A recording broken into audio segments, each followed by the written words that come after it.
Good morning mga kasabla, yan at panibagong umaga naman tayo at ngayon nga po pala ay araw na ng Lunes at ang oras po rito ay alas 7 na rin ng umaga. Yan at nandito po tayo sa labas ng gate at tayo po ay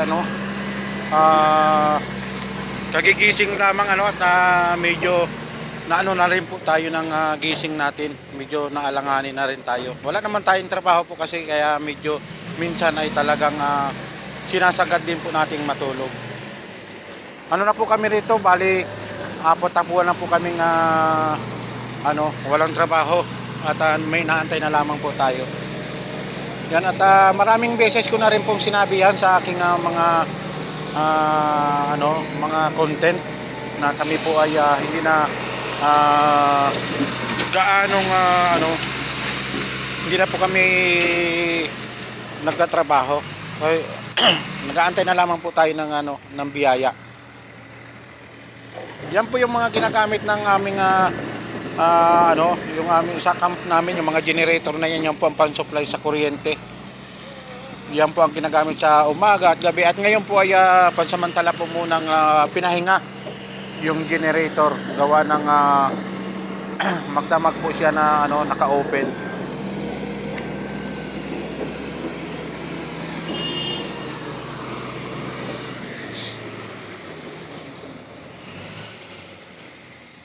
Yan po yung malaking generator na ginagamit din namin. Palitan po yan, yung dalawang yan at saka itong malaki na generator. Sakir? Mapi malo mo yung ruwada. Suba na shop open. So yan tisar mong kiniji. Yan at may kinausap po tayong isang Arabic ang salitaan namin kasi Arabic din yung sinalita niya sa akin. Natanong niya po sa akin kung nakita ko raw po yung doon sa tindahan yung nagbabantay. Sabi ko kanina kako ay nakita ko kaninang umaga paglabas ko at ngayon ay hindi ko alam kung saan pumunta. Baka kako sabi ko antay-antay na lamang niya.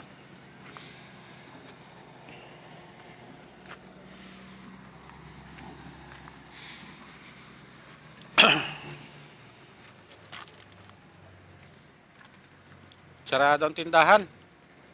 Sarado pa.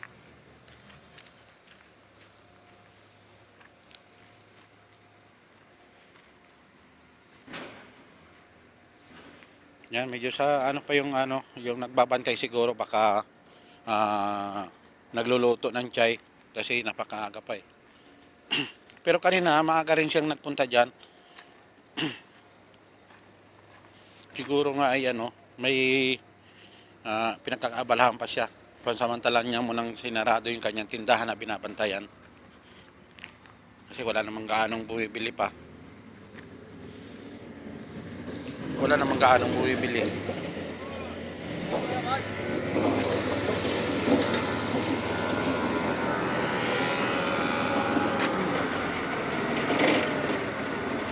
Busy po yung mga nagtatrabaho rito sa katapat ng aming bilya. Ibang company po yan sa diyan po yan yung sa company namin. Tsaka matagal na rin po tayong wala sa company natin at tayo po yung nag-stop work na.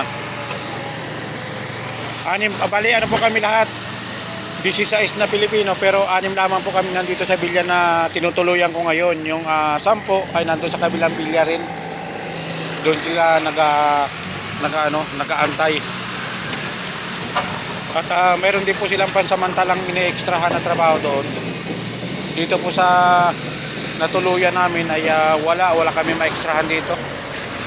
Walang masyadong nagpapatrabaho dito. Dito naman sa tapat nito ay may mga po yan, may mga tao po sila kaya hindi po kami masyadong rin diyan, makatrabaho rin.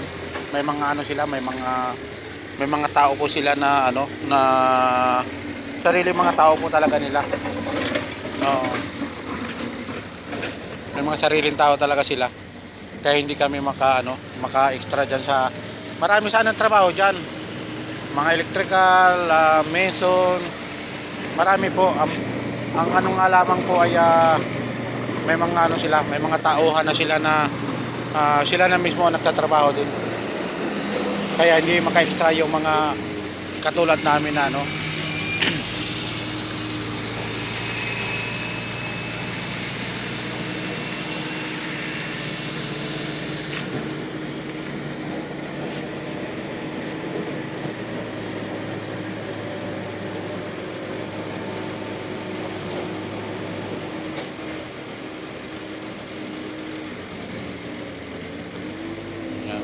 Inano na po nila yan, pinapatag na para pag nakuha na yung level, tsaka nila, ano yan, lalagyan ng flooring.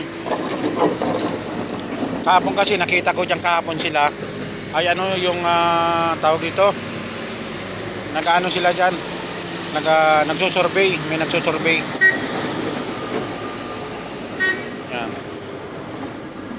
Yan mga kasamahan siguro nila yan, kasi nag-anuhan sila, nagsinyasan.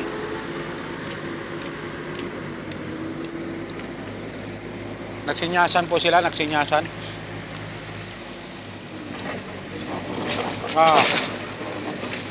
Ito po yung dati naming bus na sinasakyan sa aming pinapasukan dati. Yan. At ngayon ay hindi na rin halos yan umalis gawa ng wala na rin halos yung hinahatid na wala na siyang masyadong hinahatid na mga mga trabahador. Yan. Wala na siya masyadong kukunti-kunti na lang din yung mga pumapasok. Hindi katulad dati ay punong-puno yan. May mga nakatayo pa nga minsan sa loob ng bus, pero ngayon ay talagang wala na talaga siya hindi na talaga siya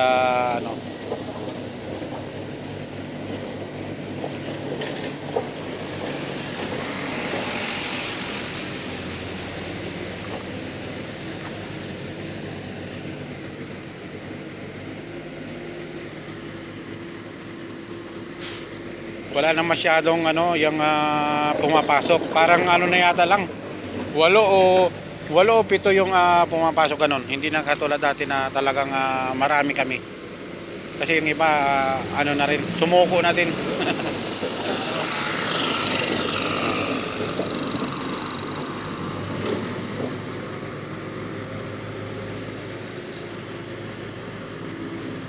Yan lamang po mga kasablay, at tayo po ay pansamantala munang tayo po ay magtsatsahin muna, magkakape. At kagigising lamang po kasi natin yun lamang po, magandang umaga po, bye bye po, maraming salamat, magandang buhay po sa lahat, bye bye.